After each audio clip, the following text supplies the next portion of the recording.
Hello hi नमस्कार। मैं आपका सूरज सर स्वागत करता हूं आज के इस सेशन में। और आज हम बात करने वाले हैं कि जो एनआईएस का सिलेबस फिर से आप कह रहे हैं कि सर अपडेट हो गया। क्या वाकई में ऐसा है कि एनआईएस का सिलेबस फिर से अपडेट हो गया? क्या उसमें जो सैंपल पेपर हमें दिया गया था वो सैंपल पेपर इन्होंने चेंज कर दिया है, यानी कि पैटर्न को बदल दिया है? सर नया जो इसका आया है उसमें तो इन्होंने ऑब्जेक्टिव और सब्जेक्टिव के बारे में बताया ही नहीं। बड़ा कंफ्यूजन है सर, समझ नहीं आ रहा है कि कहाँ पर क्या है और कैसे है। इससे पहले मैंने आपका वीडियो देखा था तो आपने बताया था कि भाई ये चैप्टर्स जो हैं वो ऑब्जेक्टिव के हैं और ये चैप्टर्स सब्जेक्टिव के हैं जो कि पीई का होगा, और आपने वैसा ही सैंपल पेपर भी दिखाया था। बट अभी चेक करेंगे तो थोड़ा चेंज आएगा। क्या कुछ है कैसे है, आइए आपको किसी भी एक सब्जेक्ट का दिखाते हैं। ये एनआईएस का मैंने पोर्टल ओपन कर रखा है जैसा कि आप देख रहे हैं यहाँ पे। अब यहाँ पर हम लर्नर कॉर्नर पे जाके यहाँ पर स्टडी मटेरियल पे जाएंगे। अब हम जो स्टडी मटेरियल पे आते हैं तो हम चलिए सिलेक्ट कर लेते हैं सीनियर सेकेंडरी कोर्सेज का कर लेते हैं। अब यहाँ पर देखिए, यहाँ पर दिख रहा है सिलेबस और sample paper, questions, marking scheme, ये सारी चीजें। यहाँ पर हम आ जाते हैं। यहाँ पे जब हम यहाँ पर आते हैं तो यहाँ पर आने के बाद अब हमें डिफरेंट डिफरेंट सब्जेक्ट्स का यहाँ पर दिखा रहा है कि इनका ये सिलेबस और यहाँ ये सैंपल पेपर। जैसे फॉर एग्जांपल अगर मैं लेट बी सपोज किसी भी एक सब्जेक्ट का ले लेता हूँ, जैसे मैं फिजिक्स की बात करता हूँ तो मैं फिजिक्स का सिलेबस को लेता हूँ। तो जैसे ही हम इस पीडीएफ को ओपन करेंगे, ये हमारा पीडीएफ ओपन हो गया। अब हमारा ये पीडीएफ ओपन हो गया ना, तो अब इसमें पहले की तरह सर वो दिखा नहीं रहा है ना। पहले की तरह दिखा नहीं रहा है। यहाँ पर बस सिंपली लिख रहा है जैसे कि यहाँ पर ये सारे पार्ट हैं। देखिए सर उस तरीके से नहीं है, इसमें लिखा है टोटल नंबर ऑफ लेसन्स 30, जिसमें से 40% मतलब टोटल 12 लेसन्स जो हैं वो टीएमए के हैं, जो इस तरीके के हैं। तो अगर आप ध्यान से देखेंगे तो इसमें एक भी ऐसा चैप्टर नहीं है जो इधर से उधर हुआ है। जो आपका पहले टीएमए था आज भी वही टीएमए है। ध्यान से देखिए जरा इसको। क्या टीएमए में कोई छेड़छाड़ नजर आ रहा है आपको? क्या टीएमए वाले पोर्शन में कोई प्रॉब्लम लग रहा है? नहीं तो बिल्कुल ठीक है सर, अपनी जगह पे जो होना चाहिए वैसा ही है ना, कोई दिक्कत वाली बात नहीं है। लेकिन अब सर कंफ्यूजन इस बात का है कि यहाँ पे सब्जेक्टिव और ऑब्जेक्टिव का क्या हिसाब किताब होगा। यानी अब ये जो चैप्टर्स ये बता रहे हैं 18 चैप्टर, लॉज ऑफ मोशन से लेकर ये सेमीकंडक्टर तक का जो भी सफर है हमारा यहाँ तक का, भाई ये जो हमें बता रहे हैं इनमें किन चैप्टर्स में से ऑब्जेक्टिव क्वेश्चंस पूछेगा और इनमें किन चैप्टर्स में से सब्जेक्टिव क्वेश्चंस पूछेगा। This is the problem. तो इसको मैंने बहुत ही ध्यान से देखा है ना, बहुत ध्यान से देखा, क्योंकि ये बीच में आ नहीं रहा था, नया लॉन्च किया है एनआईएस ने। तो जैसे क्या है कि एक चीज एनआईएस अभी डिसाइड नहीं कर पा रही थी। पिछले कुछ महीनों में कुछ चीजें दे रहे थे, फिर वो वहां से हटा दे रहे थे, फिर दे रहे थे, फिर हटा दे रहे थे, है ना। तो ऐसे सिचुएशन में अब ये यकीन कर पाना मुश्किल था कि हम वो पुराना वाला ही फॉर्मेट पकड़ के चले या नया वाला लेके चले। अब जहां तक मुझे लग रहा है कि जो इनका ऑब्जेक्टिव क्वेश्चंस का जो इन्होंने डिसीजन लिया है, मैं आपको बता रहा हूं, और जो सब्जेक्टिव का डिसीजन लिया है वहां पे ध्यान सुनिए। तो जो मैंने पिछले वीडियो जो आपको बताए थे जिसमें हमने बताया था कि ये चैप्टर्स आपके ऑब्जेक्टिव के हैं और ये चैप्टर सब्जेक्टिव के हैं। तो जो ऑब्जेक्टिव वाले चैप्टर्स थे ना, उनका आपका जो एग्जाम होगा वो सेक्शन ए लिखा हुआ रहेगा, और जो आपका सब्जेक्टिव वाला होगा उसमें सेक्शन बी लिखा हुआ रहेगा। जो ऑब्जेक्टिव टाइप होंगे अब उसमें जो कंप्लीटली एमसीक्यू था, सेक्शन ए में टोटल टोटल एमसीक्यू पूछेगा 50%। अब उन्होंने उसमें भी आधा कर दिया एमसीक्यू।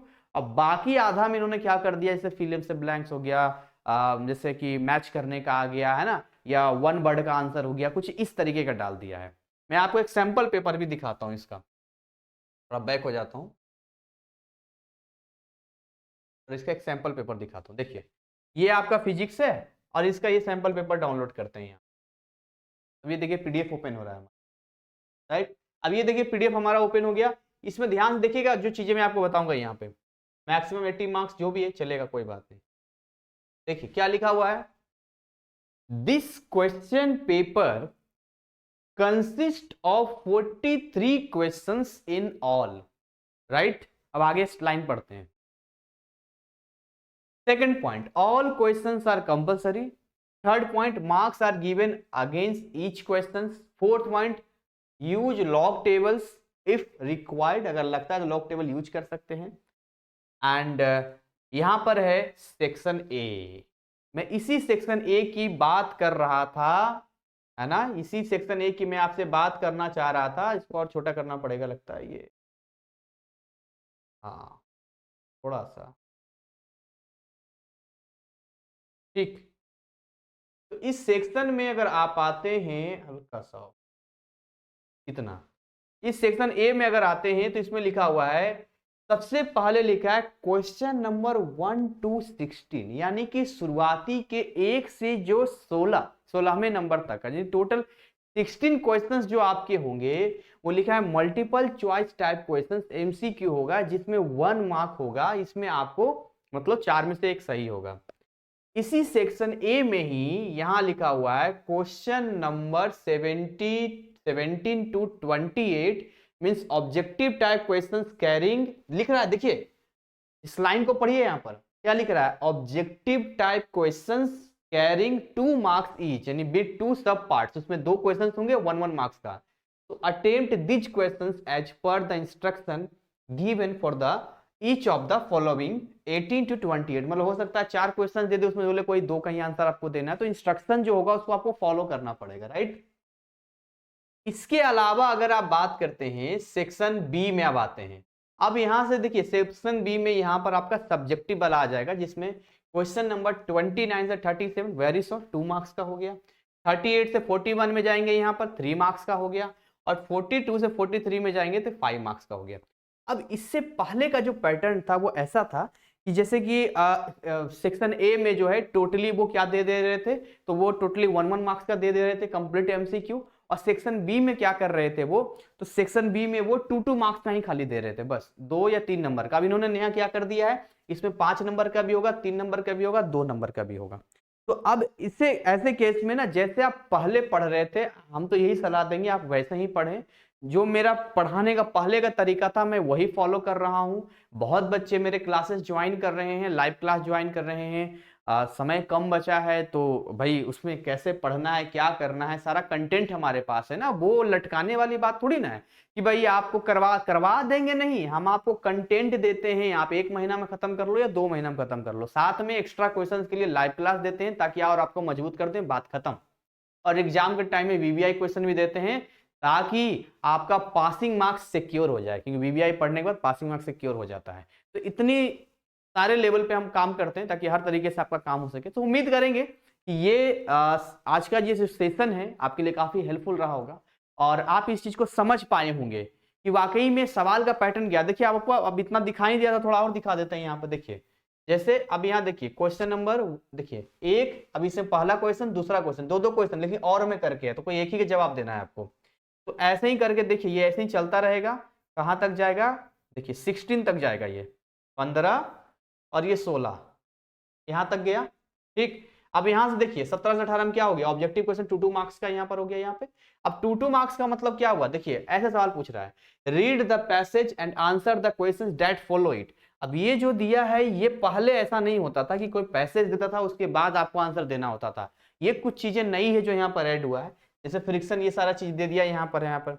अब इसमें क्या लिखा है, attempt any 2 parts from following questions. अब है तो 4 क्वेश्चंस, लेकिन इन 4 में कोई 2 ही आप अटेम्प्ट कीजिए, वही इंस्ट्रक्शन आपका दे रहा था।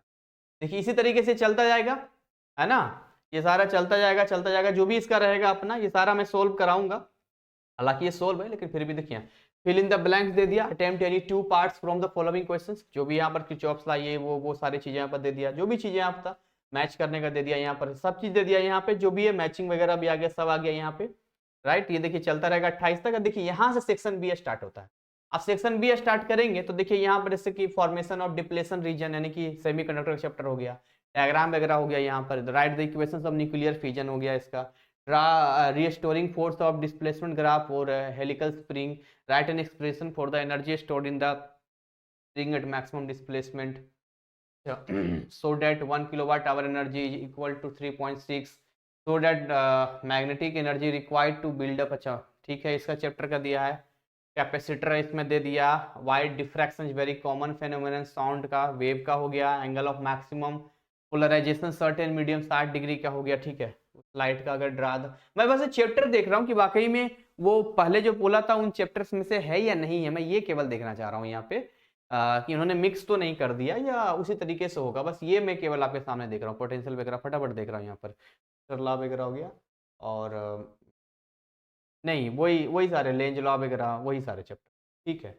तो जो आपने पढ़ा है ना अभी, देखिए यहाँ से जो मार्किंग स्कीम का दे दिया यहाँ, मैं क्या बोल रहा हूँ ना, देखिए आप समझिए इसको भाई, जो आपने पढ़ा है ना, जो मैंने आपको बताया था ना कि आपको जो ये चैप्टर सब्जेक्टिव में होंगे, चैप्टर ऑब्जेक्टिव में होंगे, वही फॉलो किया है इन्होंने, क्योंकि एक भी ऐसा क्वेश्चन मुझे नहीं मिला जिसको हम ये देख के बताएं कि भाई ये वाला जो है ये ऑब्जेक्टिव वाला सब्जेक्टिव में पूछ दिया या सब्जेक्टिव वाला ऑब्जेक्टिव में पूछ दिया।